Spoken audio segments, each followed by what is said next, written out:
நெருப்பில் வந்தவர்கள் நாம். நமக்கு மட்டும்தான் ஒரு புராணம் இருக்கிறது. இந்தியாவிலே நம் சமுதாயத்துக்கு மட்டும்தான் ஒரு புராணம் இருக்கிறது. வேறு எந்த சமுதாயத்தும் கிடையாது. காரணம் நாம் வன்னிக்குள்ள சத்திரியர்கள். இருக்கின்ற இளைஞர்களுக்கு ஒரு விழிப்புணர்வு ஏற்படுத்த வேண்டும் என்ற நோக்கத்திலே தான்.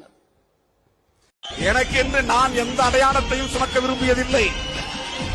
என் சாதி இது, எங்களுக்கு ஒரு பாரம்பரியம் இருக்கிறது, நாங்கள் ஆண்ட பரம்பரை, அதெல்லாம் நான் சொன்னதில்லை. நாங்கள் அறிவு பரம்பரை. பகவான் புத்தன் வழியில், ஐயன் திருவள்ளுவர் வழியில், பேரறிஞர் அம்பேத்கர் வழியில், பண்டிதர் அயோத்திதாசர் வழியில், ரெட்டமலை சீனிவாசன் வழியில்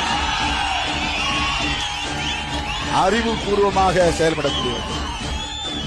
எங்களுக்கு பாண்டிய மன்னனும் துணைக்கு தேவையில்லை, சேர மன்னனும் துணைக்கு தேவையில்லை, சோழ மன்னனும் துணைக்கு தேவையில்லை, அப்படி புஜம் உயர்த்திட்டு இருக்கிறவன் தேவையில்லை, வால் பிடிச்சிருக்க தேவையில்லை. நாங்களே எங்களுக்கு போதும்.